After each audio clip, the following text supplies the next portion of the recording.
principle of civic nationalism and interposes a new and imaginary practice of cultural nationalism. It seeks to present an electoral majority. जल्दी से आपको बताते हैं हामिद अंसारी की तरफ से क्या कहा गया और आज हम आपके लिए ताल ठोक के की ये बहस क्यों लेकर आए हैं। तो क्या हिंदुस्तान असहिष्णुता की ओर ज्यादा तेजी से बढ़ रहा है? क्या सहिष्णुता की सोच सिलेक्टिव है? क्या देश में अल्पसंख्यकों को डराने की राजनीति चल रही है? जिस हिंदुस्तान की बुनियाद में ईश्वर अल्लाह तेरो नाम सबको सन्मति दे भगवान ये हो, अब इसी सोच पर सवाल उठाए गए हैं। ये एक बार फिर इस सोच के खिलाफ तर्क गढ़े गए हैं देश के पूर्व उपराष्ट्रपति हामिद अंसारी की तरफ से। हामिद अंसारी कहते हैं कि देश में धार्मिक बहुमत वाली आबादी को राजनीति में एकाधिकार दिया जा रहा है। इतना ही नहीं, हामिद अंसारी का कहना है कि देश में धर्म के आधार पर असहिष्णुता को बढ़ावा दिया जा रहा है। बड़ी बात यह है कि हामिद अंसारी ने जिस कार्यक्रम में ये बातें कही उसके आयोजकों में से इंडियन अमेरिकन मुस्लिम काउंसिल भी है। IAMC पर ISI से लिंक होने और साथ ही दंगा भड़काने के आरोप लगते रहे हैं। इसलिए आज ताल ठोक के हम ये पूछेंगे कि क्या IAMC में बयान देकर दरअसल हामिद अंसारी का ये सुरक्षा असुरक्षा कार्ड है। ध्यान से सुनिएगा। विदेशी मंच पर देश के खिलाफ प्रपंच इसे माना जाए, अल्पसंख्यकों को डराएंगे और मोदी को हराएंगे, मुसलमान क्या डरे हुए हैं, ये राजनीति कब तक चलेगी इस देश में? जी अदिति, अभी रोशनी जी ने एक बहुत ही बड़ी अफवाह नेशनल टीवी पर बोली है। मैं एक मुस्लिम होने के नाते भी उसको बिल्कुल कंडेम कर देना चाहती हूँ। इन्होंने कहा पिछले 5-6 सालों में जो मस्जिदें तोड़ी जा रही हैं, पूरी जिम्मेदारी के साथ मैं इनसे सवाल पूछती हूँ कि एक मस्जिद का नाम बता दें जो पिछले 5-6 सालों में भारत में तोड़ी गई हो। हाँ, बंगाल में मंदिर बहुत से तोड़े गए हैं, देश की राजधानी दिल्ली में बहुत से मंदिर अभी तोड़े गए हैं, कश्मीर में तो हम लोग पिछले 30 सालों से मंदिर टूटने की खबरें सुनते ही रहते हैं। तो तोड़े मंदिर जा रहे हैं, उसको मस्जिद का नाम लेकर वरगलाने की कोशिश मत करिए। लेकिन फिर भी हम हिंदू मुस्लिम नहीं करते हैं, फिर भी हम हिंदू मुस्लिम नहीं करते हैं। रोशनी जी बीच में मत बोलिए, रोशनी जी बीच में मत बोलिए, रोशनी जी बीच में मत बोलिए। मैं आपके बीच में नहीं बोली, मैं आपके बीच में नहीं। अदिति, मैं ऐसे बात नहीं कर पाऊंगी, मैं ऐसे डिबेट नहीं कर पाऊंगी।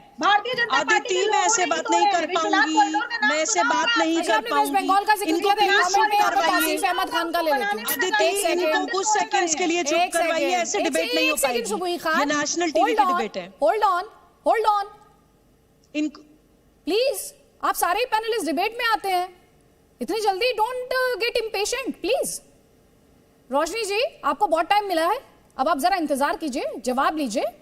जब आपको दोबारा मंच दिया जाएगा तब आप जवाब दीजिएगा। सारे सवाल लिख कर रख लीजिए क्योंकि आपको उन सवालों के जवाब देने होंगे।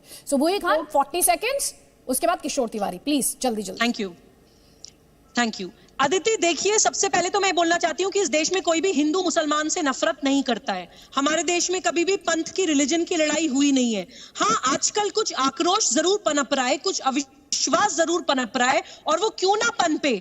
ऐसे मुसलमान जो देश के वाइस प्रेसिडेंट रहे हैं, विदेशों में जाकर अपने देश की बुराई करते हैं, वो लोग याद दिलाते हैं हमें शाह वलीउल्लाह देलवी जैसे मुसलमानों की, जो अहमद शाह अब्दाली को चिट्ठी लिखकर भारत पे आक्रमण करने के लिए बुलाते थे। 21वीं सदी के आक्रमण ऐसे ही होते हैं।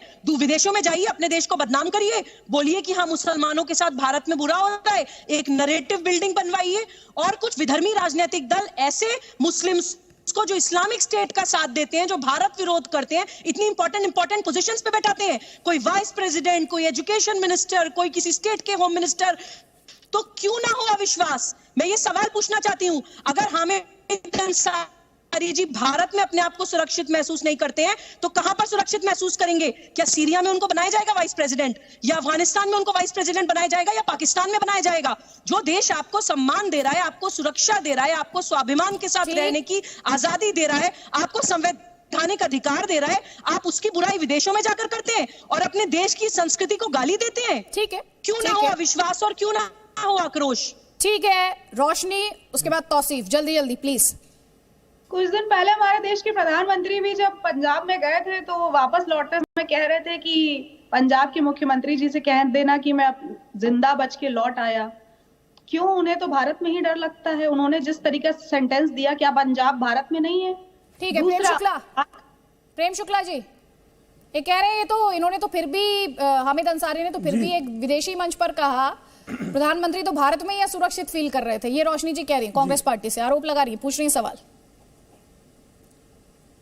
देखिए, कांग्रेस पार्टी की तो इच्छा ही है कि आदरणीय प्रधानमंत्री जी की हत्या कर दी जाए। अगर श्रीमती सोनिया मायनो की चल जाए तो आदरणीय प्रधानमंत्री जी की हत्या निश्चित करा देंगी वो, और हत्या कराने का एक प्रयास हुआ और उसकी जांच सर्वोच्च न्यायालय द्वारा गठित समिति कर रही है, रिटायर्ड न्यायमूर्ति कर रहे हैं।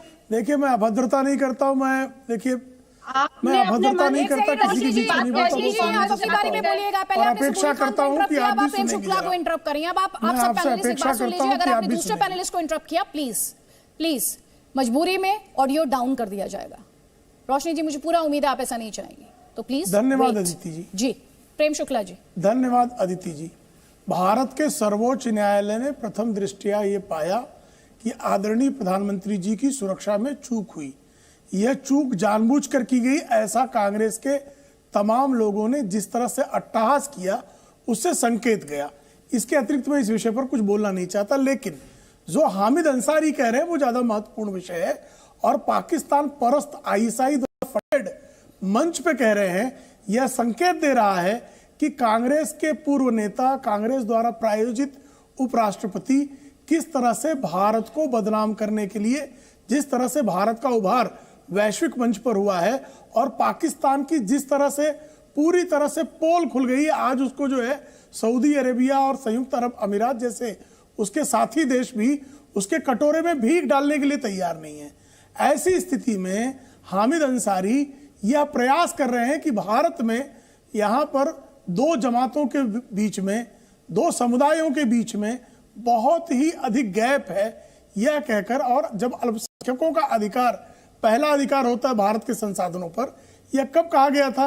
जब हामिद अंसारी जी स्वयं उपराष्ट्रपति थे, जब आपने उनकी तरफ से खंडन पाया कि वो लोकतांत्रिक देश में किसी का भी हर नागरिक का समान अधिकार होता है।